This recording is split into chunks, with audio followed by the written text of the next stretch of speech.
இரக்கமுள்ள ஆண்டவரே, இந்த வேலைக்காய் ஸ்தோத்திரம்ப்பா. நாங்கள் பாடுகிற, ஜெபிக்கிற, ஆராதிக்கிற ஒவ்வொரு பகுதிகளையும் பரிசுத்த ஆவியானவரே நடத்துங்கப்பா. கணிந்த நாட்களில் இந்த நிகழ்ச்சியெல்லாம் நீருங்க எங்களுக்கு ஆசீர்வதிச்சு தந்த அன்புக்காக ஸ்தோத்திரம். கழிந்த வாரம் முழுமையில் நீங்கள் நடத்தின கிருபைக்காய் ஸ்தோத்திரம். இந்த நாள் தூய ஆவியானவரே எங்கள் மத்தியில் அசைவாடுங்கப்பா. ஹல்லேலூயா.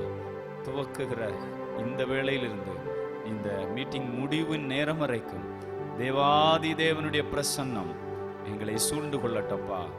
எந்த ஒரு தடங்களும் இல்லாதபடி தேவன் அப்புறப்படுத்தும். உடைய வார்த்தையை பார்க்கிற ஜனங்கள், கேட்கிற ஜனங்கள் இருதயம் ஒருமனப்பட்டு உடைய வார்த்தையின் மீது ஆண்டவரே வாஞ்சியாயிருந்து அவர்கள் ஆசீர்வதிக்கப்பட நீங்க உதவி செய்யுங்கப்பா. தடைகள் அப்புறப்பட்டு போகட்டும். இந்த ஆண்டவரே மீட்டிங் விரோதமான கிரியைகள் அழிக்கப்படட்டும். ஏசப்பா, நீங்க ஆளுகை செய்து நடத்துங்க. இயேசு கிறிஸ்துவின் நாமத்தில் ஜெபிக்கிறோம் எங்கள் ஜெபங்களும் ஜீவனுள்ள நல்ல பிதாவே, ஆமென். நாம் ஒரு பாடலை பாடுவோம். உம்மை நம்பி உந்தன் பாதம் உறுதியாய் பற்றி கொண்டோம். ஆண்டவரை நம்பி உறுதியாய் பற்றி கொண்டா ஆண்டவர் ஒருபோதும் கைவிடவே மாட்டார். அவர் கைவிடாத நேசர். உம்மை நம்பி உந்தன் பாதம் உறுதியாய் பற்றி கொண்டோ, ஒருபோதும் கைவிட மாட்டீ. உம்மை நம்பி உந்தன் பாதம் உறுதியாய் பற்றி கொண்டோ, ஒருபோதும் கைவிட மாட்டீ. கண்ணீரை துடைத்து கரங்களை பிடித்து காலமெல்லாம் காத்து கொண்டே. கண்ணீரை துடைத்து கரங்களை பிடித்து காலமெல்லாம் காத்து கொண்டே. ஐயா, காலமெல்லாம் காத்து கொண்டே. உம்மை நம்பி உந்தன் பாதம் உறுதியாய் பற்றி கொண்டோ, ஒருபோதும் கைவிட மாட்டீ. உம்மை நம்பி உந்தன் பாதம் உறுதியாய் பற்றி கொண்டோ, ஒருபோதும் கைவிட மாட்டீ. குருடர்கள் பார்த்தார்கள், செவிடர்கள் கேட்டார்கள், முடவர்கள் நடந்தார்கள். குருடர்கள் பார்த்தார்கள், செவிடர்கள் கேட்டார்கள், முடவர்கள் நடந்தார்கள். ஐயா, முடவர்கள் நடந்தார்கள். உம்மை நம்பி உந்தன் பாதம் உறுதியாய் பற்றி கொண்டோ, ஒருபோதும் கைவிட மாட்டீ. எங்களை ஒருபோதும் கைவிட மாட்டீ. மகனாக மகளாக அப்பா என்றழைக்கும் உரிமையை எனக்கு தந்தே. மகனாக மகளாக அப்பா என்றழைக்கும் உரிமையை எனக்கு தந்தே.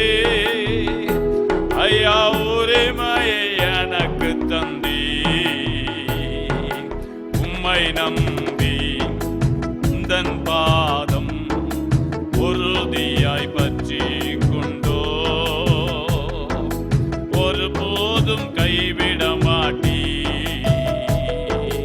உம்மை நம்பி உந்தன் பாதம் உறுதியாய் பற்றி கொண்டோ,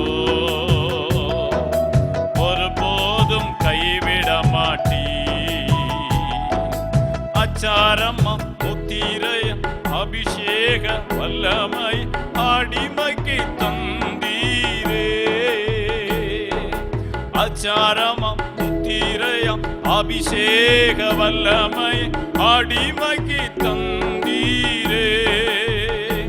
ஐயா, அடிமைக்கு தந்தீரே. உம்மை நம்பி உந்தன் பாதம்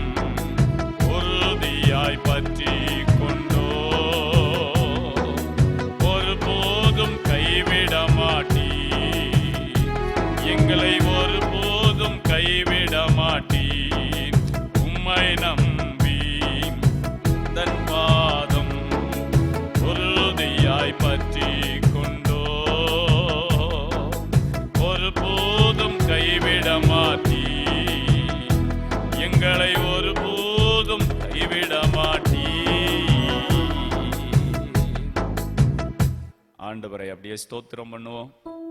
கிருபையாக காத்து நடத்தின அன்பு, தாயின் கருவில் உருவாகும் முன்னே தெரிந்து கொண்ட அன்பு, தகப்பனை போன்ற அன்பு, தாயிலும் மேலான அன்பு, உலகத்தில் எங்கும் கிடைக்காத அன்பு, ஆண்டவரின் அன்பு, எதிர்பாராத அன்பு.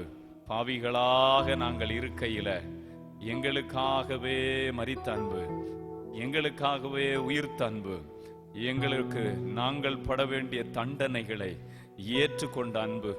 அந்த அன்பை எண்ணி நாங்கள் உம்மை துதிக்கிறோம்.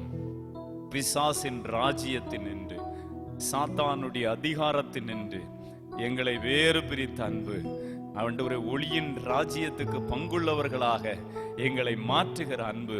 உம்முடைய அன்புக்காக ஸ்தோத்திரம் என்று சொல்லுவோம். உம்முடைய இரக்கத்துக்காக ஸ்தோத்திரம் என்று சொல்லுவோம். உம்முடைய வழி நடத்துதலுக்காக ஸ்தோத்திரம் என்று சொல்லுவோம். ஹல்லேலூயா, உமக்கு நன்றி. ஹல்லேலூயா, ஹல்லேலூயா. நன்றி ஆண்டவரே. ஆண்டவர் நமக்கு செய்த நன்மைகளை எல்லாம் திரும்பி பார்த்து இந்த வேளையில கண்ணீரோடு ஆண்டவருக்கு நன்றி சொல்லுவோமா? ஹல்லேலூயா. எப்படி பாடுவேனா என் இயேசு எனக்கு செய்ததை, ஆயுள் முழுவதும் என் கர்த்தருக்காய் ஆத்தும ஆதாயம் செய்வேன். ஆயுள் முழுவதும் என் கர்த்தருக்காய் ஆத்தும ஆதாயம் செய்வேன். ஒரு வழி அடையும் போது புது வழி திறந்த தேவா, ஒரு வழி அடையும் போது புது வழி திறந்த தேவா, திறந்த வாசலை என் வாழ்க்கையில், திறந்த வாசலை என் வாழ்க்கையில் அடைக்காத ஆண்டவர் அல்லோ, அடைக்காதவர் அல்லோ. எப்படி பாடுவேனா என் இயேசு எனக்கு செய்ததை, எப்படி பாடுவேனா என் இயேசு எனக்கு செய்ததை, ஆயுள் முழுவதும் என் கர்த்தருக்காய் ஆத்தும ஆதாயம் செய்வேன். ஆயுள் முழுவதும் என் கர்த்தருக்காய் ஆத்தும ஆதாயம் செய்வேன். எப்பக்கம் நெருக்கப்பட்டோ ஒடுங்கி நான் போவதில்லை, எப்பக்கம் நெருக்கப்பட்டோ ஒடுங்கி நான் போவதில்லை.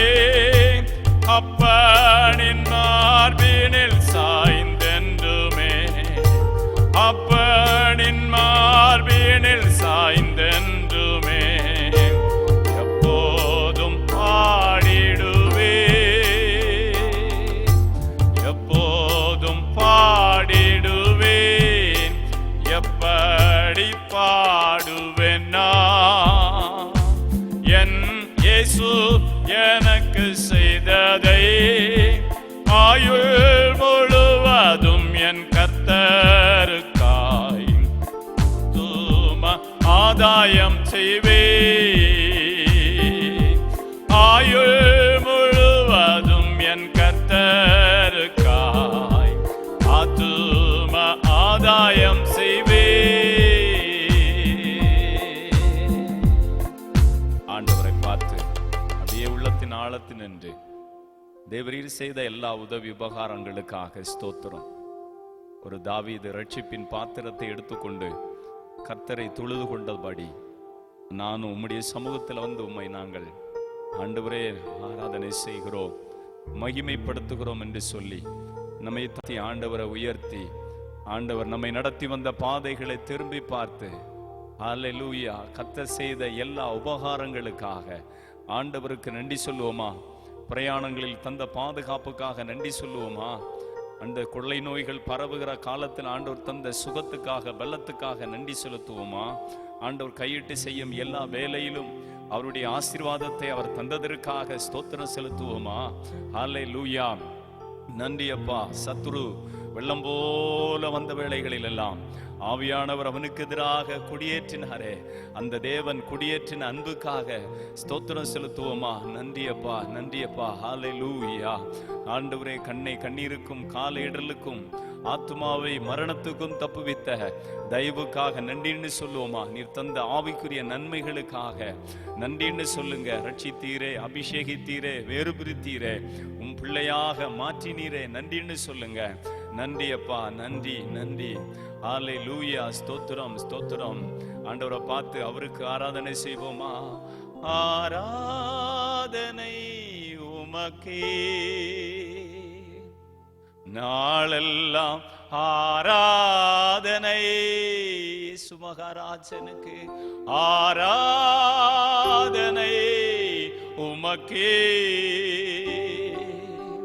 நாளெல்லாம் ஆராதனை முன்னே எனக்கு நிறைவான மகிழ்ச்சி உண்டு, உம்மருகில் எப்போதும் நித்திய பேரின்பம் உண்டு, முன்னே எனக்கு நிறைவான மகிழ்ச்சி உண்டு.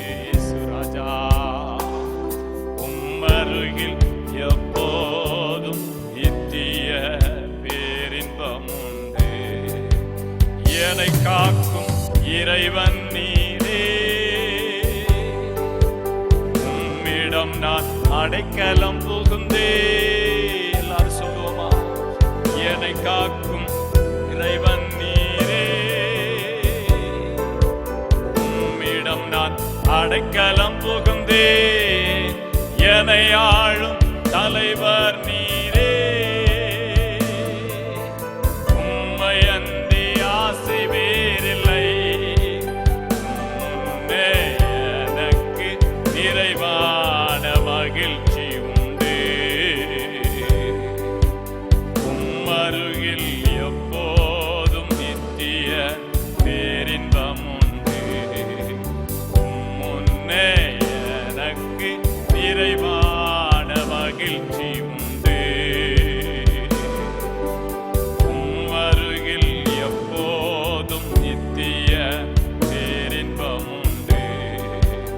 ஆராதனை உமக்கே அப்பா, நாளெல்லாம் ஆராதனை. சுராஜா, ஆராதனை உமக்கே, நாளெல்லாம் ஆராதனை, முன்னே எனக்கு நிறைவான மகிழ்ச்சி உண்டு, மருகில் எப்போதும் நித்திய பேரின்பம் உண்டு. ஆண்டவர் கரத்துல எங்கள் எல்லாரையும் நாங்கள் ஒப்புக் கொடுக்கிறோம். தேவரீர் எங்களை நடத்தும், உமது தூய சித்தம் நிறைவேறட்டும். அல்லேலூயா. தேசத்துக்காக நம்ம ஜெபிக்க போகிறோம். அழிந்து கொண்டிருக்கிற ஆத்துமாக்களுக்காக தகப்பனே, வலதுகைக்கும் இடதுகைக்கும் வித்தியாசம் தெரியாத கோடிகளான மக்களுக்காக நாங்கள் ஜெபிக்கிறோம்.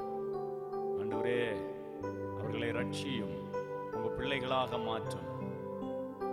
உம்முடைய சுவிசேஷம் இன்னும் எட்டாத கிராமங்களுக்கு உம்முடைய சுவிசேஷத்தை கொண்டு செல்லுகிற ஊழியக்காரர்களை அனுப்புங்க ஆண்டவரே. அறுப்பு மிகுதி, வேலையாள் கொஞ்சமே. எஜமானனை பார்த்து ஜெபிக்க எங்களுக்கு சொன்னீரே. எஜமானனே, திரளான ஆண்டவரே அப்பா ஊழியர்களை எழுப்புங்க, ஊழியக்காரிகளை எழுப்புங்க ஆண்டவரே. பல தீமோத்தேயுக்களும் ஆண்டவரே, தீத்துக்களும் ஆண்டவரே எழும்பட்டும். ஹல்லேலூயா. ஜீசஸ், உதவி செய்யுங்கப்பா. இந்த தேசத்துல நீங்க தந்த மாற்றங்களுக்காக நன்றி ஆண்டவரே. இனி ஒரு அலை நான்காவது அலை என்று ஒன்று வரக்கூடாதப்பா. இந்த அலை முற்றிலுமாக அழிந்து நிர்மூலமாகும்படி ஜெபிக்கிறோம்.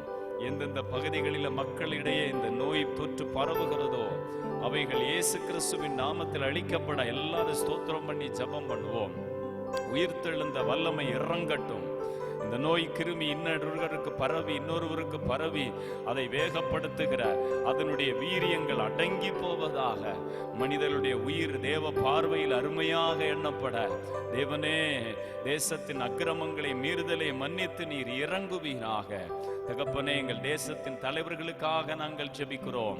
எங்கள் தேசத்துக்கு நேர்மையான ஆட்சியாளர்களாக, லஞ்சம் வாங்காத கைகளுடையவர்களாக, ஏழைகளும் திக்கற்ற பிள்ளைகளும் விதவைகளும் ஆண்டவரே தேசத்தில் வாழ்ந்திருக்கும்படி எல்லாருக்கும் கடைமுனையில் இருக்கிற மனிதர்களுக்கும் நன்மைகள் சென்றடையும்படி அவருடைய சட்டங்களும் திட்டங்களையும் கர்த்தர் ஆசீர்வதியும். ஆண்டவரே, தேசத்தில் சுவிசேஷத்தை அறிவிக்கவோ தேவனை ஆராதிப்பதற்கோ அந்த சுதந்திரத்தை கெடுக்கிற சட்ட திட்டங்கள் தேசத்தில் ஏற்றப்படாதபடிக்கு எங்கள் ஆண்டவரே நீர் பாதுகாப்பீராக. தகப்பனே, விபத்துகளை கொண்டு வந்து மனித உயிர்களை பறிக்கிற பொல்லாத ஆவிகள் அழிக்கப்படட்டும். தனி மனிதருடைய பாதுகாப்பை தேசத்தில் பலப்படுத்தும். சிறு குழந்தைகள் கடத்தப்படுகிற காரியங்கள் தேசத்தில் மாறட்டும். ஆண்டவரே, மதுபான கடைகள் இயேசு கிறிஸ்துவின் நாமத்தில் மூடப்படட்டும். ஜெபிப்போம். ஹல்லேலூயா. தகப்பனே, நீர் மனம் இறங்கும். கடன் பிரச்சனையில தவிக்கிற மக்கள் தற்கொலை பண்ணி மரிக்கிறார்களே ஆண்டவரே, இந்த தற்கொலை எண்ணங்கள் மாறட்டும். தேசத்தின் வேலை வாய்ப்புகளை இழந்திருக்கிற மக்களுக்கு ஆண்டவரால் வேலை வாய்ப்புகள் ஏற்படுத்தப்பட நாங்கள் ஜெபிக்கிறோம். விவசாயிகளையும் அவர்கள் நிலங்களையும் நீர் ஆசீர்வதியும். அவர்களுக்கு எதிரான சட்ட திட்டங்கள் வாய்க்காதே போகட்டும் என்று ஜெபிக்கிறோம். ஆண்டவரே, வட இந்தியாக்களில சுவிசேஷத்தை சுமந்து சென்றிருக்கிற மிஷினரிகளுக்காக, ஆண்டவரே மிஷினரி சங்கங்களுக்காக ஜெபிக்கிறோம். ஆண்டவருடைய கிருபை வெளிப்படட்டும். ஊழியங்களில் ஒரு பெரிய மாற்றத்தை தாரும் ஆண்டவரே. ஹல்லேலூயா. உமக்கு ஸ்தோத்திரம். எங்கள் ஆண்டவருடைய கைகளில் நாங்கள் ஒப்பு கொடுக்கிறோம். தகப்பனே, பஞ்சாயத்தில் நடக்கிற தேர்தலுக்காக எல்லாரும் ஜெபம் பண்ணுங்க. ஆண்டவரே, டவுன் பஞ்சாயத்துக்கு நடக்கிற எலெக்ஷன் அமைதியாக நடக்கணும். நீர் விரும்புகிற ஆட்கள் பிரசிடண்டாக தேர்ந்தெடுக்கப்படணும். அதில் ஆட்களை கடத்தி வைப்பது, பணத்தினால நிறுத்துவது, ஆண்டவரே எதெல்லாம் இதன் பின்னணியத்தில் மறைமுகமாகவும் எனக்கு நேரடியாகவும் நடக்கிறதோ அதையெல்லாம் தேவன் உற்று பார்ப்பீராக. நீதி தேசத்தில் நிலைநாட்டப்படுவதாக. தேர்தல் அதிகாரிகளை பயன்படுத்துவீராக. ஆண்டவரே, பணத்துக்காக அல்ல, மக்கள் ஆட்கள் நன்மை செய்கிறவங்களுக்கு இந்த வாய்ப்பு கொடுக்கும்படி நாங்கள் ஜெபிக்கிறோம். ஆண்டவரே, 5 மாநிலத்திலும் தேர்தலிலும் உடைய வல்லமை வெளிப்படட்டும். நல்ல முதலமைச்சரை ஆண்டவர் ஏற்படுத்துங்கப்பா. நல்ல ஆண்டவரே தேர்தல் அதிகாரிகளை வல்லமையாக பயன்படுத்துங்கப்பா. ஓட்டு எந்திரங்களுக்குள்ள எந்த ஒரு குளறுபடி இல்லாதபடி கர்த்தர் காப்பீராக. தேர்தல் காலத்தில் மனித ரத்தத்தை சிந்தும்படி போராடுகிற வல்லமைகள் இயேசு கிறிஸ்துவின் நாமத்தில் அழிக்கப்படட்டும். எந்தெந்த பகுதி கடினமானதும் சண்டைகளை உருவாக்குகிற பகுதியாகவும் சாத்தானுடைய வல்லமை நிறைந்ததாகவும் இருக்கிறதோ அங்கெல்லாம் தேவ கரம் இறங்கட்டும் என்று ஜெபிக்கிறோம். தகப்பனே, நீர் பாதுகாத்துக் கொள்ளும். உம்முடைய கரத்துல நாங்கள் ஒப்பு கொடுக்கிறோம். இயேசு கிறிஸ்துவின் நாமத்தில் ஜெபிக்கிற நல்ல பிதாவே, ஆமென். ஆமென். நாம் ஆண்டவருடைய வார்த்தையை தியானிக்க போகிறோம். நம்மோடு பேசுவாராக. கொலோசியருக்கு எழுதின நிருபம் 1ஆம் அதிகாரம். கொலோசியருக்கு எழுதின நிருபம் 1ஆம் அதிகாரம் அதனுடைய 12, 13 ஆகிய வசனத்தை நான் வாசிக்கும் பொழுது, ஒளியில் உள்ள பரிசுத்தவான்களுடைய சுதந்திரத்தில் பங்கடைவதற்கும் நம்மை தகுதி உள்ளவராக்கினவரும் இருளின் அதிகாரத்தினின்று நம்மை விடுதலையாக்கி தமது அன்பின் குமாரனுடைய ராஜ்யத்துக்கு உட்படுத்தினவருமாயிருக்கிற பிதாவை ஸ்தோத்தரிக்கிறோம். இந்த நாள் நாம் தேவனுடைய வசனத்தை தியானிக்க போகிறோம். தேவனுடைய ராஜ்யத்துக்கும் தேவனுடைய அரசுக்கும்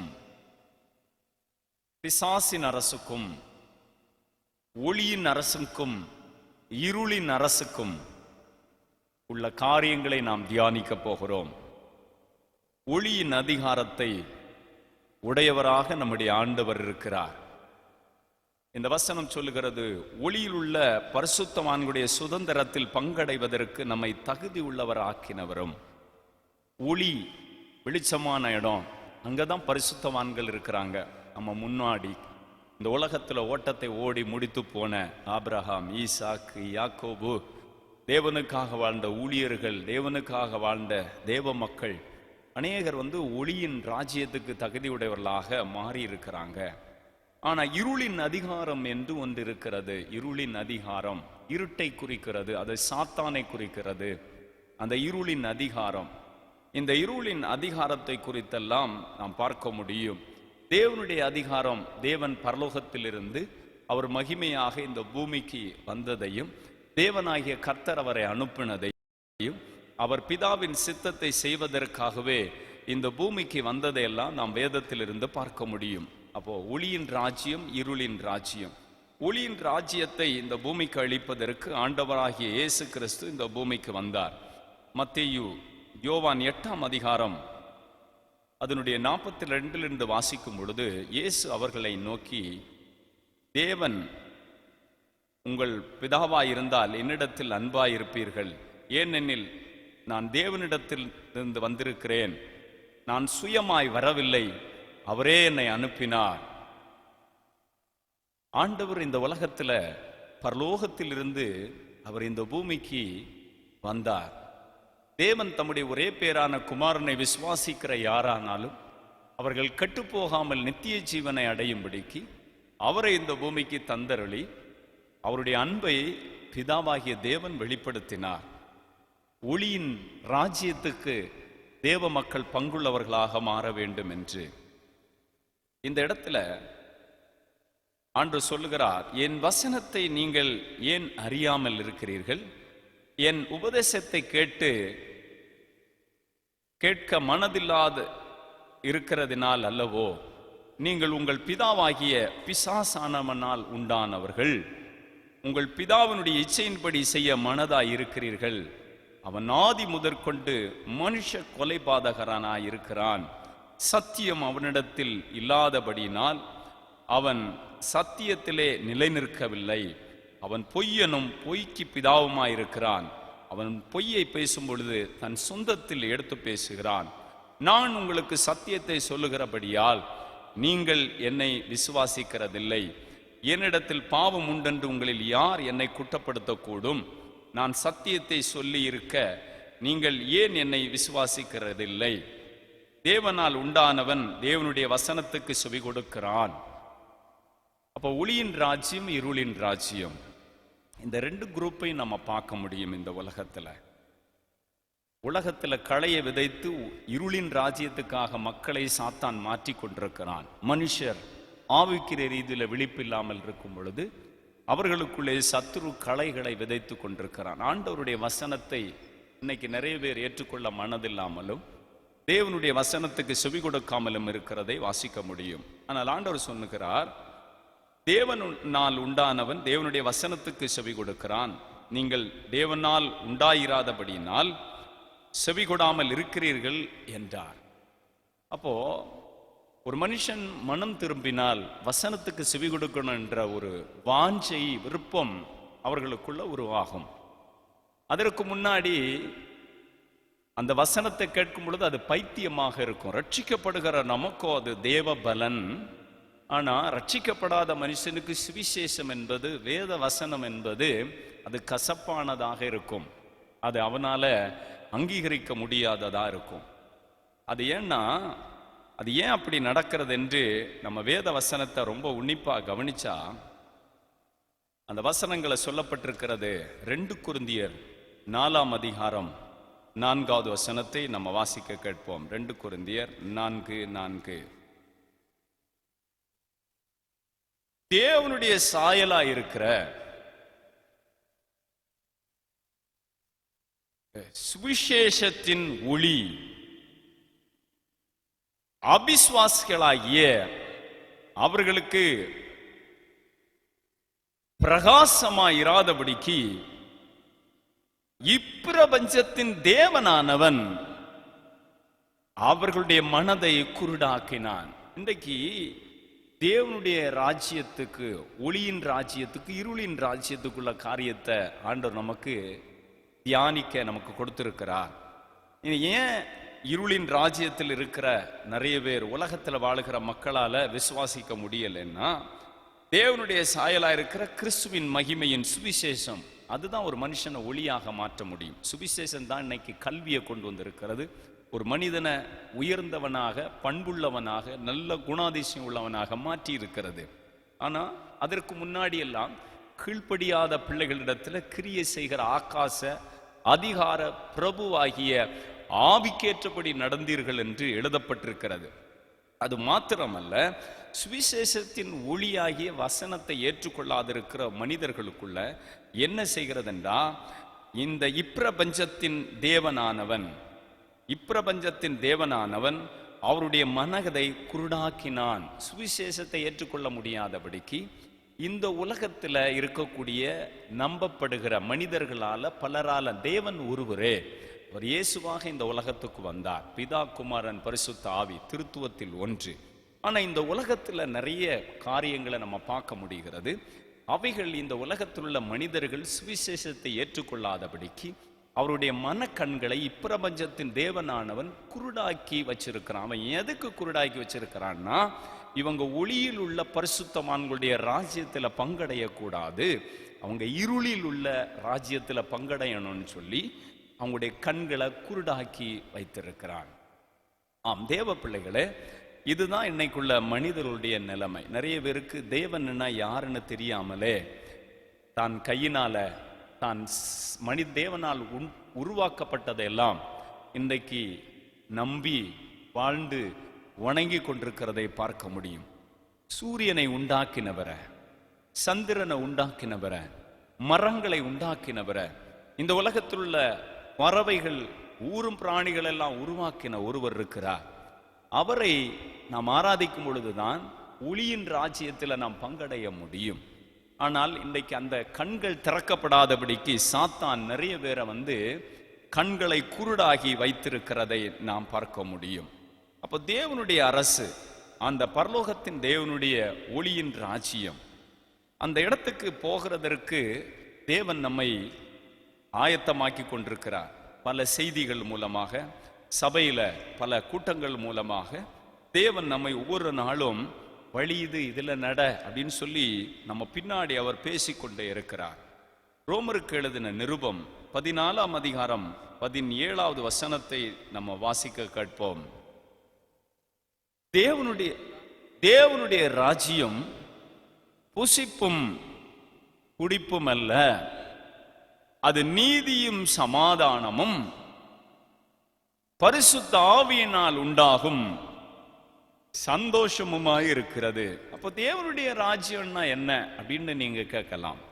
அப்போ தேவனுடைய ராஜ்யம்னு ஒன்று இருக்கு. அந்த ராஜ்யத்தை குறித்து ஆண்டவர் சொல்லும் பொழுது சொல்லுகிறார், அது நீதியும் சமாதானமும் நிறைந்த ஒரு இடம். அங்க நீதி தான் வாசமா இருக்கும், அங்க சமாதானம் தான் இருக்கும். அந்த இடம் ஒரு மகிமையான இடம். அதனால தான் இயேசு சொல்லிட்டு போனார், நான் போகிறது உங்களுக்கு நலமா இருக்கும், நான் ஒரு ராஜ்யத்தை ஆயத்த பண்ணின பின்பு நான் இருக்கிற இடத்துல நீங்க இருக்கணும். அந்த ஒளியின் ராஜ்யம், பரிசுத்தவான்களின் ராஜ்யம், பரம பிதாவின் ராஜ்யம். அந்த இடம் எப்படி இருக்கும்? அது இங்க மாதிரி சமைச்சு சாப்பிட்றது, குடிக்கிறது, புசிப்பு குடிப்பு எல்லாம் கிடையாது. அங்க ஆண்டவர் என்ன சொல்றார் தெரியுமா? நீதியும் சமாதானம் பரிசுத்த ஆவியினால் உண்டாகும் சந்தோஷமுமா இருக்கிறது. எங்க பார்த்தா ஒரு பெரிய ஜாய், ஒரு பெரிய சந்தோஷம், ஒரு பெரிய சமாதானம். அந்த ராஜ்யத்துக்கு நம்ம போவதற்கு இயேசு இந்த பூமிக்கு வந்தார். பரலோகத்தை விட்டு இந்த பூமிக்கு இறங்கி வந்தார். நம் மீது வைத்த அன்பின் வெளிப்பாடு. ஒளியின் ராஜ்யத்துல நீங்களும் நானும் போகணும்னு. ஆனா இருளின் ராஜ்யத்துல போகணும்னு இப்பிரபஞ்சத்தின் தேவனானவனும் கீழ்ப்படியாத பிள்ளைகளிடத்துல கிரியை செய்கிற அதிகார பிரபு ஆகிய அந்த ஆவியெல்லாம் மனிதர்களை வஞ்சித்து ஏமாற்றி அந்த தீய வழிகளில் அவைகள் நடத்தி கொண்டிருக்கிறத நம்ம இந்த காலகட்டத்தில் பார்க்க முடியும், இந்த கடைசி காலத்தில். அப்போ சாத்தானுடைய ராஜ்யம் எப்படி இங்கே உருவாச்சு? இப்போ பரலோக ராஜ்யம்னா அங்கே புசிப்பு குடிப்பல்ல, அங்கே நீதியும் சமாதானமும் பரிசுத்த ஆவியினால், இங்கே பரிசுத்த ஆவியினால் நிரப்பப்பட்டா அந்த உள்ளத்தில் எவ்வளோ பெரிய சந்தோஷத்தை நம்ம அனுபவிக்கிறோம், களி கூறுகிறோம். அந்த மகிமையின் சந்தோஷம் அதை அளவிட்டு அதை எழுத வார்த்தை இல்லை. அந்த அளவுக்கு ஒரு சந்தோஷம், சமாதானம். பரலோகம் அப்படி தான் இருக்கும். அங்கே நீதி சமாதானம் பரிசுத்த ஆவியினால் உண்டாகும் சமாதானம். அப்போ சாத்தானுடைய ராஜ்யம் அது எப்படி இங்க உருவாச்சு? அது எப்படி அது ஆரம்பமாச்சு அப்படின்னு நம்ம யோசிக்கலாம். எசேக்கியேல் தீர்க்க தரிசன புஸ்தகத்தை திருப்பிக் கொள்ளுங்க. எசேக்கியேல் 28ஆம் அதிகாரம். எசேக்கியேல் 28ல் இந்த சாத்தானுடைய காரியத்தை குறித்து ஆண்டவர் பேசுகிறதை இங்க பார்க்க முடியும். எசேக்கியேல் அதை குறித்து எழுதுகிறார். 12 நம்ம வாசிப்போம். மனுபுத்திரனே, தீரு ராஜாவை குறித்து புலம்பி அவனை நோக்கி, கர்த்தராகி ஆண்டவர் உரைக்கிறது என்னவென்றால், அந்த சாத்தானை குறித்து உன்னுடைய ராஜ்யத்தை குறித்து சொல்லும் பொழுது, நீ விசித்திரமாய் செய்யப்பட்ட முத்திரை மோதிரம், நீ ஞானத்தால் நிறைந்தவன், பூரண அழகுள்ளவன், நீ தேவனுடைய தோட்டமாகிய ஏதேனில் இருந்தவன், பத்மராகம், புஷ்பராகம், வைரம், படிக பச்சை, கோமேதகமம், எஸ்பி, இந்திரநீலம், மரகதம், மாணிக்கம் முதலான சகலவித ரத்தினமும் பொன்னும் மூடிக்கொண்டிருக்கிறது. நீ சிருஷ்டிக்கப்பட்ட நாளிலே உன் மேள வாத்தியங்களும் உன் நாக சுரங்களும் ஆயத்தப்பட்டிருந்தது. அடுத்த வசனம், நீ காப்பாற்றுவதற்காக அபிஷேகம் பண்ணப்பட்ட கேரு தேவனுடைய பரிசுத்த பரிசுத்தத்தில் உன்னை வைத்தேன். கக்கினிமயமான கற்கள் நடுவிலே உலாவினாய். பாருங்க, இவன் உருவாக்கப்பட்டவன், தேவனால் உருவாக்கப்பட்டவன். நீ சிருஷ்டிக்கப்பட்ட நாள் துவங்கி உன்னிடத்தில் அநியாயம் கண்டுபிடிக்கப்பட்டது மட்டுமல்லாமல் உன் வழிகளில் குறைவற்றிருந்தாய். இந்த இடத்துல அவன் சிருஷ்டிக்கப்பட்ட நாளில அவனிடத்துல குற்றம் கண்டுபிடிக்கப்பட்டது. இந்த மாதிரி இந்த இடத்துல நாம் வாசிக்க முடியும். எப்படி இவனை ஆண்டவர் உருவாக்கினார், எதற்கு உருவாக்கினார், இவன் எங்கே இருந்தவன், ஆதி பெற்றோரெல்லாம் உருவாகும் முன்னதாகவே இவனை தான் ஆண்டவர் உருவாக்கினார். ஏசாயா 14 கூட வாசிக்க முடியும். அவன் மேட்டிமையானதுனால அவனை ஆண்டவர் கீழே தள்ளி அவனுக்காக அவன் பாவம் செய்து அவன் தேவனுக்கு ஒப்பாக மாறுவேன், உன்னதமானவருக்கு மேல சிங்காசனத்தில் வீற்றிருப்பேன் எல்லாம் அவன் மனம் மேட்டிமையானதுனால அவன் தாழ தள்ளப்பட்டு போனான். அவனுக்காக ஏற்படுத்தப்பட்டதுதான் இருளின் ராஜ்யம். அந்த ராஜ்யத்திலிருந்து நம்மை ஒளியின் ராஜ்யத்துக்கு ஆண்டவர் நம்மை தெரிந்து கொண்டார். இந்த ராஜ்யத்துக்கு போன இந்த சாத்தானும் அவனுடைய கூட்டமும், அவனோடு விழுந்து போன கூட்டமும், இந்த உலகத்தில் இருக்கிற மனுக்குலத்தின் மனுஷர்களை எப்படியாவது அந்த இருளின் ராஜ்யத்துக்கு ஆண்டவர் மேல ஒரு கோபம் இருந்தா அவர் பிள்ளைகளை எப்படியாவது அந்த ராஜ்யத்துக்கு இழுக்கணும்ன்றது அவனுடைய ஒரு பெரிய திட்டம். ஆனா தேவ பிள்ளைகளாகிய நாம் இதுல ரொம்ப ஜாக்கிரதையாக இருக்க வேண்டும். இந்த உலகத்துல பல போராட்டத்தை மனிதர்கள் சந்திக்கிறார்கள், பல போராட்டத்தை மனுக்குலம் சந்திக்கிறது. ஆனா இந்த போராட்டத்தில் எல்லாம் ஜெயம் கொடுக்கும்படி ஆண்டவர் நம்மோடு கூட இருக்கிறவராக இருக்கிறார். 2 கொரிந்தியர் எழுதின நிருபம் 4ஆம் அதிகாரம் 4வது வசனத்தை நாம் வாசிக்க கேட்போம்.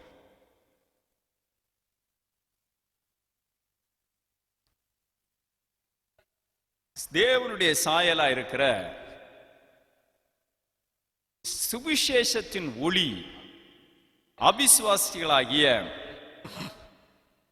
அவர்களுக்கு பிரகாசமாயிராதபடிக்கு இப்பிரபஞ்சத்தின் தேவன் யார் அந்த ஏதேன் தோட்டத்துல பல வர்ண காரியங்களால செய்யப்பட்டவன், காப்பாற்றுவதற்காக ஏற்படுத்தப்பட்ட கேரு, அவன் முத்திரை மோதிரமாக ஆண்டவர் வைத்திருந்தார். ஆனா அவன் உருவாக்கப்பட்ட நாளில குற்றம் கண்டுபிடிக்கப்பட்டு தள்ளப்பட்டு போனவன் தான் இந்த உலகத்துல தன்னை பல காரியங்களை சொல்லி மக்களை ஏமாற்றி கொண்டிருக்கான். இவன் என்ன செய்வான், சுவிசேஷத்தின் ஒளியை அக்செப்ட் பண்ணக்கூடாதபடிக்கு மக்களின் மனக்கண்ணை குருடாக்குகிறான். இந்த மனக்கண் தெளிவடையாதபடிக்கு மனிதர்கள் தங்கள் அப்படியே அந்த நம்பிக்கையில போயிட்டு இருக்கிறவங்கள கடைசியில நரகத்துக்கு, இருளின் ராஜ்யத்துக்கு கொண்டு போய் விடுவான். ஆனால் ஒளியின் ராஜ்யத்துக்கு பங்கடைவதற்கு நம்மை அழைக்கிறவர் தேவன். அதற்குத்தான் இயேசு இந்த உலகத்துல மனிதனாக பிறந்தார். இந்த 2 கொரிந்தியர் 10ஆம் அதிகாரத்தை திருப்பிக் கொள்ளுவோம். 10ஆம் அதிகாரம் 4, 5 ஆகிய வசனத்தை நம்ம வாசிப்போம். எங்களுடைய போர் ஆயுதங்கள் மாம்சத்துக்கு ஏற்றவைகளாயிராமல் அரண்களை நிர்மூலமாக்குகிற தேவ பலம் உள்ளவதாயிருக்கிறது. அவைகளாலே நாங்கள் தர்க்கங்களையும் தேவனை அறிகிற அறிவுக்கு விரோதமாய் எழும்புகிற எல்லா மேட்டிமைகளையும் நிர்மூலமாக்கி எந்த எண்ணத்தையும் கிறிஸ்துவுக்கு கீழ்ப்படிய சிறைப்படுத்துவர்களாயும் இருக்கிறோம். இது மன போராட்டத்தை சொல்லுகிறது. ஒரு தேவ பிள்ளைக்கு உள்ள போராடுகிற பல போராட்டம், பலதை கொண்டு போராடுவான். அதை நம்ம அரண்களை நிர்மூலமாக்குகிற தேவ பலனை பெற்றவர்களாக நாம் இருக்க வேண்டும். அது மாத்திரமல்ல, அந்த தேவ பலத்தினால நிறைய தர்க்கங்களை கொண்டு வருவான். சந்தேகிக்கும் விதமான காரியத்தை கொண்டு இருளின் ராஜ்யத்துக்கு நேராக நம்மை திருப்ப முடியுமா என்று அவன் முயற்சிப்பான். நாம் அதுல ரொம்ப கவனமாக இருக்க வேண்டும். தேவ பிள்ளைகளே, இந்த வசனம் சொல்லுகிறது, நாங்கள் தர்க்கங்களையும் தேவனை அறிகிற அறிவுக்கு விரோதமாக, ஆண்டவர் அறிகிற அறிவுக்கு விரோதமாக மனதில் பல குழப்பத்தை இந்த கடைசி காலத்தில் கொண்டு வருகிறான்.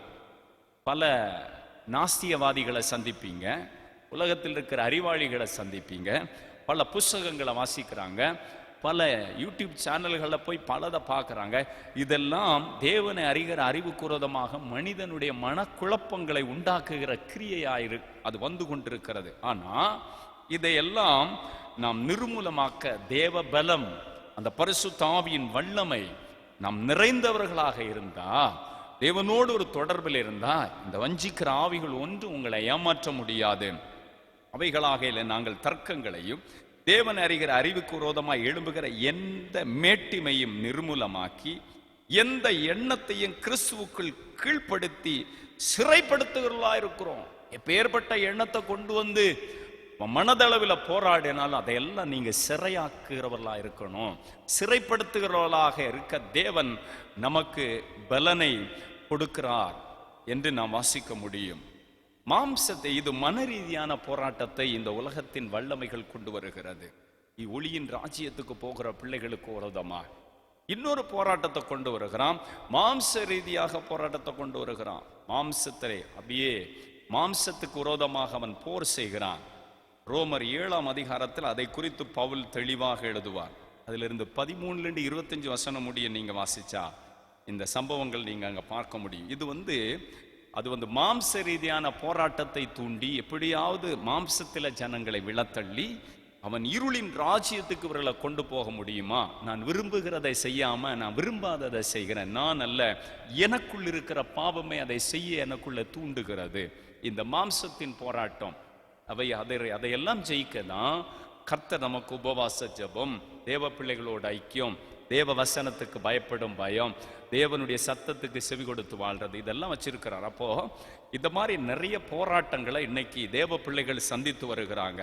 ஒன்று மன ரீதியான போராட்டத்தை கொண்டு வருகிறான். அந்த அரணையெல்லாம் நிர்மூலமாக்க தேவ ஆவியை பெற்றவர்களாக நமக்கு விரோதமாக எழும்புகிற பல தர்க்கங்களை இதையெல்லாம் நம்ம சிறையாக்கணும். இன்னொன்று மாம்ச ரீதியான போராட்டத்தை கொண்டு வருகிறான். இன்னொன்று கண்ணுக்கு புலன்படாத போராட்டம். உங்களுக்கு எனக்கு கண்ணுக்கே தெரியாது, ஆனால் போராடிட்டே இருக்கும். ஒரு பெரிய போராட்டம், யுத்தகளம். நீங்க போற ஒரு ஊருக்கு போவீங்க, ஒரு திருமண வீட்டுக்கு போவீங்க, ஒரு இடத்துக்கு போவீங்க, அந்த பகுதியில் இருக்கிற ஆவி உங்களோட போராடும். உங்களுக்கு தெரியாது, உங்க மைண்ட்ல அது நல்லா தெரியும், உங்க சரீரத்தில் அது தெரியும், அது எப்படி போராடுதுன்னு. அதனால தான் ஆண்டவர் சொன்னார், ஏனெனில் மாம்சத்தோடு ரத்தத்தோடு மாத்திரம் அல்ல, துரைத்தனம், அதிகாரம், இப்பிரபஞ்ச லோகாதிபதி, வானமண்டலத்தின் பொல்லாத ஆவி, அதன் சேனைகளோடு எல்லாம் உங்களுக்கு போராட்டம் உண்டு. தீங்கு நாளில் அவைகளை ஜெயிக்க சர்வாயுத வர்க்கத்தை தரித்துக் கொள்ளுங்கள் என்று ஆண்டவர் நமக்கு கற்றுக் கொடுத்தார். எபேசியர் 6ஆம் அதிகாரம் 12ஆம் வசனத்தில் வாசிக்கும் பொழுது இதெல்லாம் நம்ம பார்க்க முடியும். இது ஆவிக்குரிய போராட்டம். அப்போ ஒளியின் ராஜ்யம், இருளின் ராஜ்யம். இருளின் ராஜ்யம் சாத்தான். அவன் எங்க உருவாக்கப்பட்டான்? அவன் ஆண்டவரால் உருவாக்கப்பட்டவன். அவனிடத்தில் குற்றம் கண்டுபிடிக்க நாட்ட நாளில் அவன் தள்ளப்பட்டான். அவனுக்கென்று கர்த்தர் நியமித்தது அது இருளின் ராஜ்யம். தேவன் பரலோகத்தில் அவருடைய பிள்ளைகளுக்காக ஏற்படுத்தினது ஒளியின் ராஜ்யம். அது பரிசுத்தவான்களுடைய ராஜ்யம். பரமபிதா அங்கே விற்றிருக்கிற ராஜ்யம். அங்கே நீதியும் சமாதானமும் பரிசுத்த ஆவியினால் உண்டாகிற சமாதானம் இருக்கும். இந்த இருளின் ராஜ்யத்தில் அழுகையும் பற்கடிப்பும் புலம்பலும், அங்கே அக்னி அவியாமலும் நெருப்பு அணையாமல் இருக்கும். அங்கு பயங்கரமான புழுக்கள் தான், அங்க பூச்சிகள் தான் படுக்க, அந்த மாதிரிப்பட்ட ஒரு வேதனையான இடம். ஐஸ்வர்யமான் லாசரு இந்த சம்பவத்தில் எல்லாம் அந்த இடத்தை குறித்து ஆண்டவர் சொல்லுகிறதை நாம் பார்க்க முடியும். நிறைய வேதத்தில் அதை குறித்து கர்த்தர் பேசி இருக்கிறத பார்க்க முடியும். அப்போ ஒளியின் ராஜ்யத்தில் பங்கடைவதற்கு அழைக்கப்பட்ட மனிதர்களை தடை செய்கிறது உண்டு இப்பிரபஞ்சத்தின் தெய்வம், அதனுடைய வல்லமைகள். அது தேவன் யாருன்னு பார்க்க கூடாதபடிக்கு தேவனால் படைக்கப்பட்டதை நாம் வணங்க வைத்து நம்மை அப்படியே குருட்டுத்தனமா நடத்திட்டு போயிட்டே இருக்கிறது. இன்னும் மக்களுடைய கண்கள் திறக்கப்படவில்லை. தேவனுடைய பிள்ளைகளே, அப்போ நமக்கு பல போராட்டங்கள் இருக்கிறது. மன ரீதியான போராட்டம் இருக்கிறது. ஆவிக்குரிய போராட்டத்தில் மன ரீதியான போராட்டம் இருக்கிறது. மாம்ச ரீதியான போராட்டம் இருக்கிறது. ஆவிக்குரிய ரீதியான போராட்டம் இருக்கிறது. ஆவிக்குரிய ரீதியாக பிசாசின் வல்லமைகள் அநேகமாக போராடுகிறதை பார்க்க முடியும். அந்த போராட்டத்தில் எல்லாம் நம்ம ஜெயிக்க மிக முக்கியமான முதல் காரியம் பரிசுத்தம். இந்த ஆவிக்குரிய போராட்டத்தில், இந்த மன போராட்டத்தில், மாம்ச போராட்டத்தில் நம்ம ஜெயிக்கணும்னு சொன்னா ஆண்டவர் நமக்கு கொடுத்திருக்கிற ஒரு பெரிய ஆயுதம் பரிசுத்தம். அதை குறித்து ஆண்டவர் சொல்லும் பொழுது யோசுவாவின் புஸ்தகத்தை திருப்பிக் கொள்ளுங்கள். யோசுவாவின் புஸ்தகத்தில் 3ஆம் அதிகாரம் 5வது வசனத்தில் ஆண்டவர் சொல்லும் பொழுது அங்கே ஆண்டவர் சொல்றார் பாருங்க, வாசிக்க கேட்போம். யோசுவா 3:5. யோசுவா ஜனங்களை நோக்கி, உங்களை பரிசுத்தம் பண்ணிக்கொள்ளுங்கள், நாளைக்கு கர்த்தர் உங்கள் நடுவில் அற்புதங்களை செய்வார். அங்க பாருங்க, அப்போ ஆண்டவர் அற்புதங்கள் மிராக்கிளை நம்ம பெற்றுக்கொள்ளணும்னா, அந்த ஒளியின் ராஜ்யத்தில் பங்கடையணும்னா நம்மை பரிசுத்தம் பண்ணிக்கொள்ளணும். ஆண்டவர் ஏன் யோசுவாவை பார்த்து இந்த வசனத்தை சொல்றார் அப்படின்னு சொன்னா, 7வது அதிகாரத்தில் ஒரு சம்பவம் நடக்கிறது. அதுல 12, 13 ஆகிய வசனத்தை நம்ம வாசித்து பார்த்தால், வாசிக்க கேட்போம். ஆகையால் இஸ்ரவேல் புத்திரர் தங்கள் சத்துருக்களுக்கு முன்பதாக நிற்கக்கூடாமல் தங்கள் சத்துருக்களுக்கு முதுகை காட்டினார்கள். அவர்கள் சாபத்தீடானார்கள். நீங்கள் சாபத்தீடானதை உங்கள் நடுவில் இருந்து நிக்கிரம் பண்ணாவிட்டால் உங்களோடு இரேன். அப்ப பரிசுத்தம் என்றது முக்கியம். பரிசுத்த கேடானதை உள்ள கொண்டு வர சாத்தான் பயன்படுத்துவான். அது சின்ன ஒரு தாயத்தா இருக்கலாம், சின்ன ஒரு நூலா இருக்கலாம், மையா இருக்கலாம், ஏதோ ஒன்றை இல்லது திருடின ஒரு பொருளா இருக்கலாம். இது தேவனுடைய பரிசுத்தத்தின் ஒரு உன்னத நிலையை கெடுக்கும். சாத்தானுடைய ஆளுகைகளுக்கு முதுகை காட்டுகிறதற்கும் தோல்வியை தழுவுகிறதற்கும் இது பிரச்சனையை தேவ பிள்ளைகளுக்கு கொடுக்கும். அப்போ இந்த மன போராட்டத்தில், ஆவிக்குரிய போராட்டத்தில், மாம்ச போராட்டத்தில், இந்த கண்ணுக்கு புலன்படாத போராட்டத்தில் சத்துரு ஓடு நம்ம எதிர்த்து நிற்க மிக முக்கியமான முதல் காரியம் பரிசுத்தம் நமக்கு மிக முக்கியம்.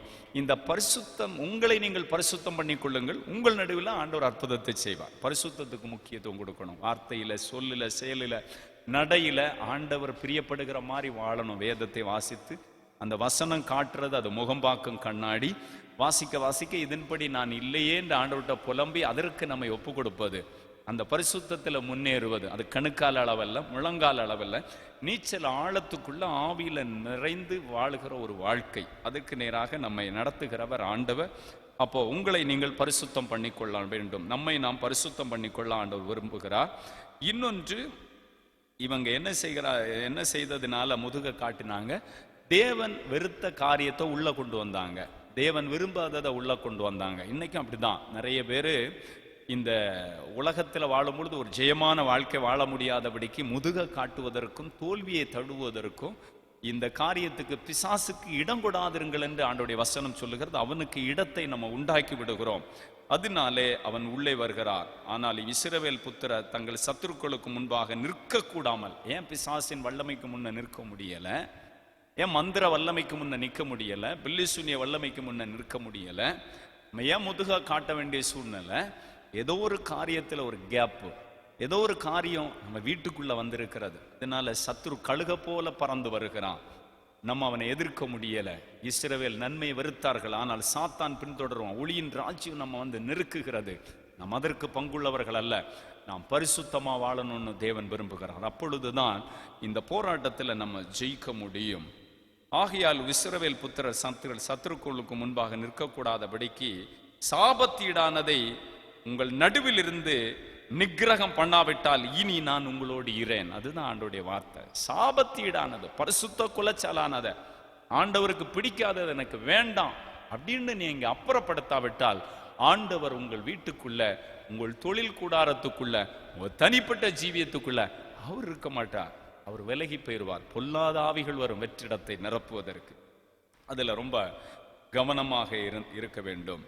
ஆண்டவர் அந்த இடத்துல சொல்லுகிறார் பாருங்க, நீ எழுந்து ஜனங்களை பரிசுத்தம் பண்ணி கொள்ளும்படி சொல்லென்று ஆண்டவர் சொல்லுகிறார். பரிசுத்தம் பண்ணிக்கொள், சாபத்தீடானதை உங்கள் நடுவில் இருந்து நீக்கி, சாபத்தீடானதை உங்கள் நடுவில் இருந்து விலக்கி போடுங்கள் என்று சொல்லுகிறார். நீங்கள் உங்கள் சத்துருக்களுக்கு முன்பாக நிற்கக்கூடாதது என்ற இஸ்ரவேலின் தேவன் ஆகிய கர்த்தர் சொல்லுகிறார் என்று அந்த 13வது வசனத்தை நம்ம வாசிக்க முடியும். எழுந்திரு, நீ ஜனங்களை பரிசுத்தம் பண்ண சொல்ல வேண்டியது என்னவென்றால், நாளை தினத்தில் உங்களை பரிசுத்தம் பண்ணிக்கொள்ளுங்கள். இஸ்ரவேல் சாபத்தீடானதை உங்கள் நடுவில் இருக்கிறது. நீங்கள் சாபத்தீடானதை உங்கள் நடுவில் இருந்து விலக்கி போடுங்கள் என்று ஆண்டவர் சொல்லுகிறார். உங்கள் சத்துருக்களுக்கு முன்பாக நிற்கக்கூடாதபடிக்கு தேவனாகிய கர்த்தர் இந்த காரியத்தை அவங்களை விட்டு விலக்கும்படி சொல்லுகிறார். இந்த சாபத்தீடானது அவங்க எப்ப விலக்குனாங்களோ அப்பதான் அவங்க சத்துருவுக்கு முன்ன அவங்க நிற்க முடிந்தது. முக்கியமானது பரிசுத்தம் என்ற ஒரு ஜீவியம். இரண்டாவது, ஆண்டவருக்கு கீழ்ப்படிதல். ஆண்டவர் என்ன சொன்னாலும் அவருக்கு நம்ம கீழ்ப்படியணும். தாவீது, பல தேவ மனிதர்கள் ஆண்டவருக்கு கீழ்ப்படிந்ததை நாம் பார்க்க முடியும். இன்னொன்று, கர்த்தரை சார்ந்து கொள்வது. ஆண்டவரே, என்ன பிரச்சனை வந்தாலும் நான் உண்மையை சார்ந்து கொள்ளுகிறேன். இந்த ஏராளமான கூட்டத்துக்கு முன்பதாக எனக்கு நிற்க பலன் இல்லை, நான் உண்மையே சார்ந்து கொள்ளுகிறேன் ஆண்டவரேன்னு நின்னாங்க. ஆண்டவர் பெரிய வெற்றியை அவர்களுக்கு கட்டளையிட்டார். இன்னொன்று, ஜெபம், உபவாசம் மிக முக்கியமானது. ஜெபம் பண்ணணும், உபவாசம் பண்ணி ஜெபிக்கணும். அப்போதான் நம்ம ஆவிக்குரிய போராட்டத்தில் ஜெயிக்க முடியும், மன போராட்டத்தில் ஜெயிக்க முடியும், மாம்ச போராட்டத்தில் ஜெயிக்க முடியும். ஆவிக்குரிய ரீதியில கண்ணுக்கு புலன்படாம எபேசியர் 6:12 மாம்சத்தோடு ரத்தத்தோடு மாத்திரல்ல, துரைத்தன அதிகாரம், இப்பிரபஞ்ச லோகாதிபதி, வானமண்டலத்தின் பொல்லாத ஆவி சேனை, இதில் எல்லாம் போராட்டம் உண்டு. இவைகளெல்லாம் இருளின் ராஜ்யத்துக்கு அடுத்த போராட்டம். இவைகளெல்லாம் ஜெயிக்க ஆண்டவர் அதிகாரத்தை நம்ம பயன்படுத்த வேண்டும். இன்னுமாக நம்ம துதி ஆராதனை செய்வது, ஆண்டவரை துதித்து புகழ்ந்து பாடி ஆராதிப்பது. ஜெயிலில் கட்டப்பட்டிருக்கிறாங்க பவுலும் சீலாவும். அப்போஸ்தலர் 16:25 வாசிக்கும் பொழுது அவங்க துதித்து பாடி கர்த்தர் ஆராதிச்சாங்க. கட்டுகள் எல்லாம் கலந்து தானா விழுந்துச்சு, தானா அவங்களுக்கு கதவுகள் திறந்தது. நம்ம துதித்து பாடும் பொழுது நம்மை கட்டி இருக்கிற கட்டுகள் தானா அறுபட்டு போகும். நாம் தேவ பிள்ளைகளே, ஆவியினால நம்ம நிரம்பி ஜெபிக்கும் பொழுது தேவன் மகா பெரிய மாற்றத்தை உண்டாக்குகிறதை நாம் பார்க்க முடியும். மத்தேயு 18ஆம் அதிகாரம் 18வது வசனத்தை வாசிக்கும் பொழுது ஆண்டவர் இங்கே ஒரு காரியத்தை கூட சொல்லி கொடுக்கிறார் பாருங்க. மத்தேயு 18:18 வாசிக்க கேட்போம். பூலோகத்துல நீங்கள் எவைகளை கட்டுவீர்களோ பரலோகத்திலும் கட்டப்பட்டிருக்கும், எவைகளை கட்டவிழ்ப்பீர்களோ பரலோகத்திலும் கட்டவிழ்க்கப்பட்டிருக்கும். உங்களுக்கு சொல்லுகிறேன் ஆண்டு சொல்லு. அப்போ தேவ வல்லமையை நம்ம பயன்படுத்தி சாத்தானுடைய கிரியைகளை நாம் கட்டி ஜெபிப்பது, இப்படியெல்லாம் நம்ம முன்னேறி வர முடியும். இந்த மாதிரி நம்ம செய்யணும். அப்பதான் ஒளியின் ராஜ்யத்தில் பங்குள்ள பிள்ளைகள் ரொம்ப கவனமாக இருக்கணும். ஆண்டவரிடத்துல ஜெபித்து எங்க போனாலும் அவருடைய பிரசன்னத்துல போனோம்.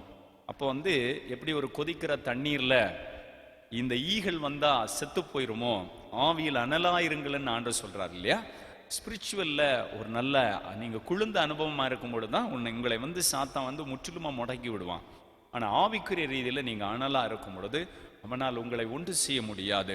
ஆம் தேவ பிள்ளைகளே, ஒளியின் ராஜ்யத்துக்கு பங்குள்ளவர்களாகிய நீங்களும் நானும் அந்த இருளின் ராஜ்யத்துக்கு சம்பந்தப்பட்ட காரியத்துல செயல்படாதபடிக்கு தேவன் நம்மை காத்து வழி நடத்துவதற்கு அவர் வல்லமை உள்ளவரா இருக்கிறார்.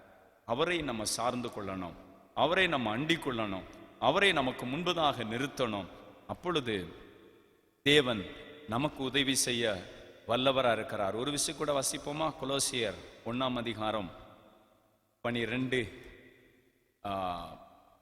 13, 14 ஆகிய வசனத்தை நம்ம வாசிப்போமா? இருளின் அதிகாரத்தினின்று நம்மை விடுதலையாக்கி, இயேசு இந்த உலகத்தில் வந்தது இருளின் அதிகாரத்தினின்று எங்களை நம்ம எல்லாம் விடுதலையாக்கினார். தமது அன்பின் குமாரனுடைய ராஜ்யத்திற்கு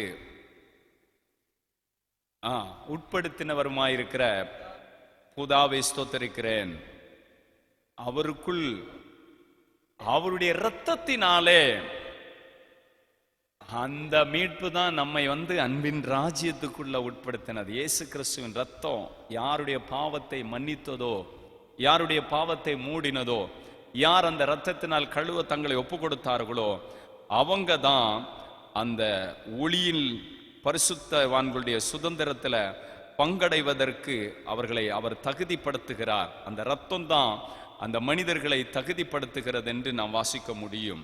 ஆம் தேவனுடைய பிள்ளைகளே, அவருடைய குமாரனாகிய இயேசு கிறிஸ்துவின் ரத்தம் நம்மை பாவத்தின் நின்று விடுதலை ஆக்கிற்று. நாம் அவருடைய இரத்தத்தினாலே மீட்கப்பட்டிருக்கிறோம்.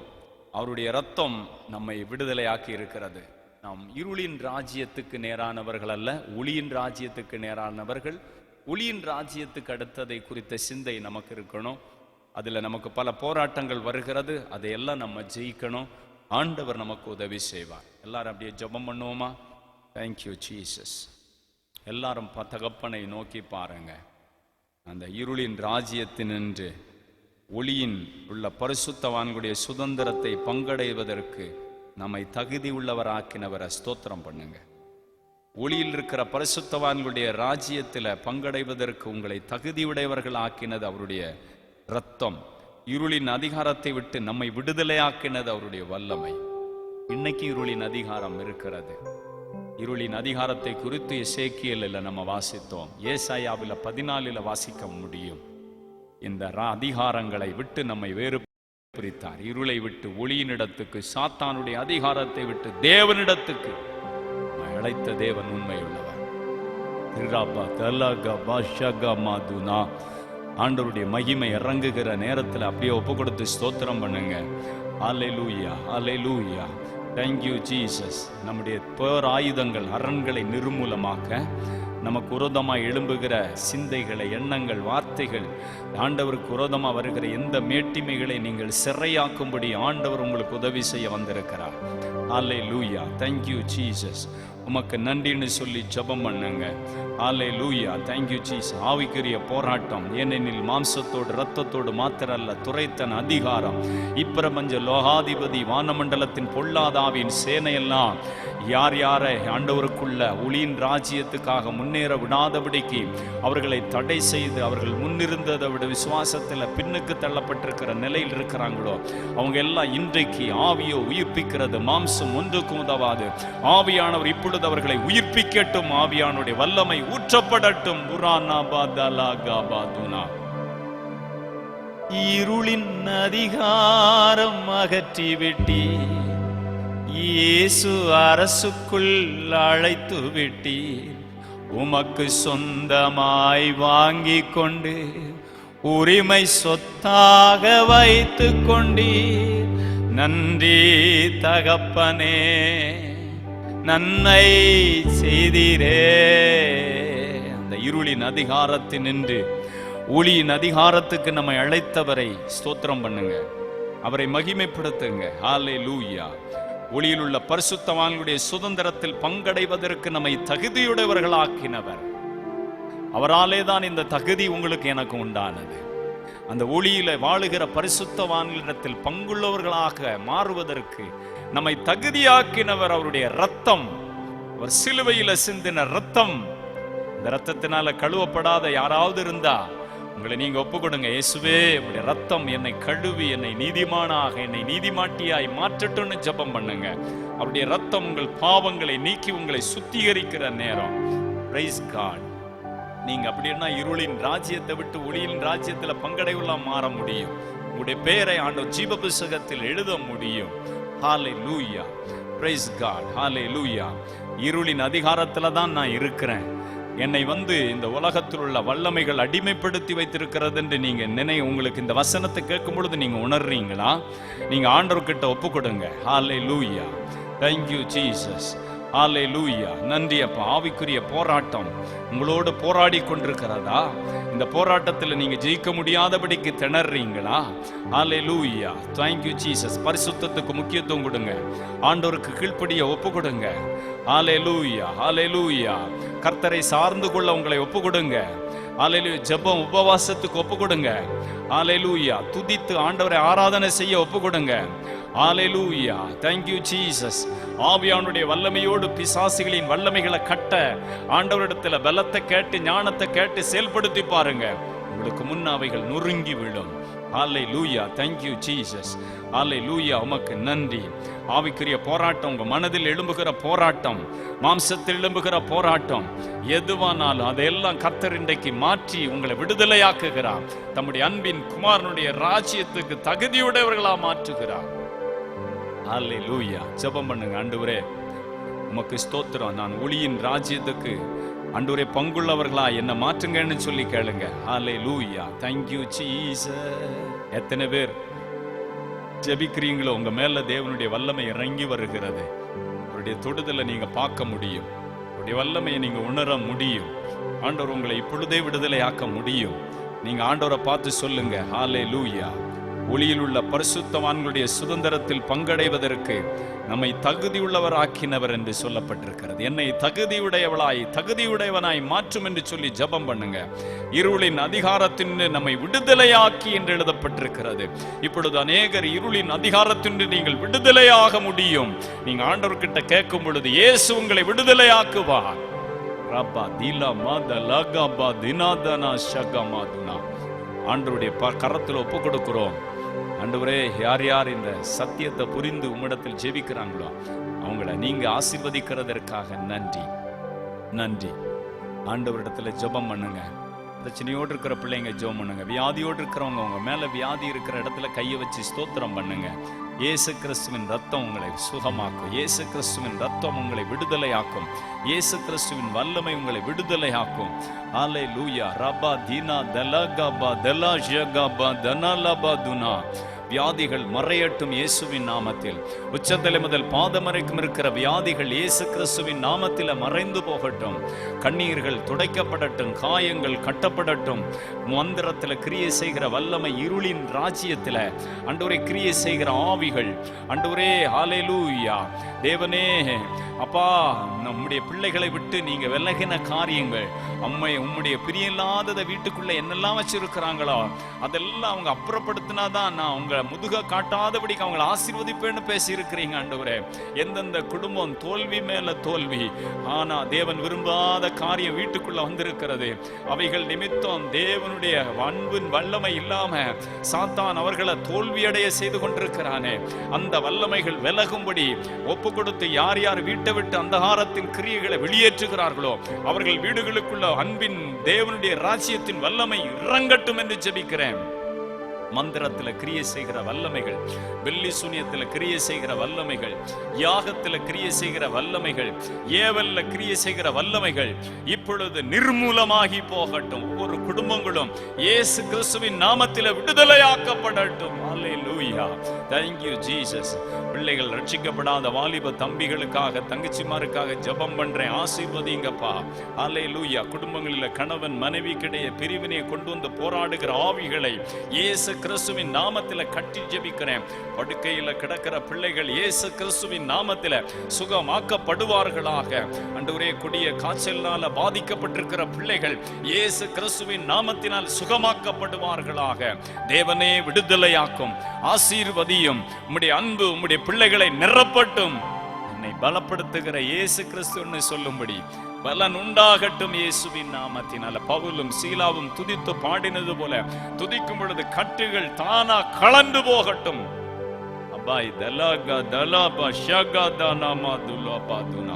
ஆவியானுடைய பிரசன்னம் இறங்கட்டும், ஒவ்வொரு வீடுகளையும் நிரப்பட்டும் இயேசுவின் நாமத்தினால. தேவனே, ஒளியின் ராஜ்யத்தில் பங்குள்ளவர்களாக ஒவ்வொருவரை மாற்றும், இருளின் அதிகாரத்தினின்று விடுதலையாக்கும், தமது அன்பின் குமாரனுடைய ராஜ்யத்துக்கு உட்படுத்தினவராயிருக்கிற எங்கள் ஆண்டவரே, ஒவ்வொருவரை உட்படுத்துங்கப்பா. உங்க கரத்துல நாங்க ஒப்பு கொடுக்கிறோம். ஹalleluya. கையிட்டு செய்ய எல்லா வேலைகளும் ஆசீர்வதிங்க. விவசாயம் செய்கிறவங்க அந்த விவசாயம் ஆசீர்வதிக்கப்பட ஜெபம் பண்ணுங்க, ஆண்டவர் ஆசீர்வதிப்பார். பிசினஸ் பண்றவங்க ஜெபம் பண்ணுங்க, உங்க பிசினஸ் ஆண்டவர் ஆசீர்வதிப்பார். சின்ன கூலி வேலை செய்கிறவங்க அதை ஆசீர்வதிப்பார். அதன் மூலம் அந்த குடும்பம் கட்டி எழுப்பப்படட்டும். மாற்று வேலைகளை உருவாக்கி தாரும் ஆண்டவரே. படிக்கிற பிள்ளைகள் ஞானத்துக்காக ஜெபம் பண்ணும், ஆண்டவர் ஞானத்தால் நிரப்புவார். ஆண்டவரே, இந்த ஆண்டவரே பப்ளிக் எக்ஸாம் எழுதுகிற பிள்ளைகள் நன்றாக எழுதுவதற்கு தேவன் அவர்களுக்கு அனந்த ஞானத்தை தாரும் ஐயா. ஊழியத்தை செய்கிற பிள்ளைகள் ஊழியத்தை செய்யக்கூடிய வல்லமை வரங்களினால நிரப்பி ஆத்துமாக்களை தந்து பயன்படுத்துங்க ஆண்டவரே. உமக்கு ஸ்தோத்திரம், ஸ்தோத்திரம். ஒவ்வொன்றையும் நீங்க பொறுப்படுத்திக் கொள்ளுங்க ஆண்டவரே. ஹalleluya. உமக்கு நன்றி செலுத்துகிறோம் ஆண்டவரே. உமக்கு நன்றி, நன்றி. அப்பாவுடைய கரத்துல ஒப்பு கொடுக்கிறோம். யார் யார் நான் இருளின் ராஜ்யத்துல தான் இருக்கிறேன், ஒளியின் ராஜ்யமான ஆண்டவர் என்னை விட்டு விலகிட்டார் என்று உண்மையாக உணர்ந்து ஆண்டவர்கிட்ட ஒப்பு கொடுத்து ஜெபிக்கிறீங்களோ, உங்க மேல தேவ பிரசன்னம் அளவில்லாம இறங்கி ஆசீர்வதிக்கிறது ஆண்டவரே. உங்களுடைய ராஜ்யத்துக்கு பங்குள்ளவர்களாய் எல்லாரையும் ஆசீர்வதிங்கப்பா. காத்துக்கொள்ளுங்க. இந்த ப்ரோக்ராமை ஆண்டவரே ஸ்பான்சர் பண்ற குடும்பத்தை நீங்க ஆசீர்வதிக்கும்படி ஜெபிக்கிறேன். இதற்கேற்ற பலன் அவங்க பெற்றுக்கொள்ளட்டும் ஆண்டவரே. இந்த மகிமை டிவி சேனலை நடத்துறோமுடைய மகன் அவங்க குடும்பத்தார் எல்லாரையும் ஆசீர்வதியும். இந்த சேனல் அநேகருக்கு ஆசீர்வாதமா இருக்கட்டும். இசை கருவியை போட்ட தம்பி ஆசீர்வதிங்க ஆண்டவரே. உங்க கரத்துல ஒப்பு கொடுக்கிறோம். மறுபடியும் அடுத்த வாரம் இதே மாதிரி இந்த நிகழ்ச்சியில உம்முடைய பிள்ளைகளை சந்திக்க வரைக்கும் விலகாத தேவனுடைய பிரசன்னம் ஒவ்வொருவரையும் தாங்கி நடத்தட்டும். இயேசு கிறிஸ்துவின் நாமத்தில் ஜெபிக்கிற நல்ல பிதாவே, ஆமென், ஆமென், ஆமென். ஆத்துமாவே கர்த்தரை ஸ்தோத்திரி, என் முழு உள்ளமே அவருடைய பரிசுத்த நாமத்தை ஸ்தோத்திரி. என் ஆத்துமாவே கர்த்தரை ஸ்தோத்திரி, கர்த்தர் செய்த சகல உபகாரங்களையும் மறவாதே. ஆமென்.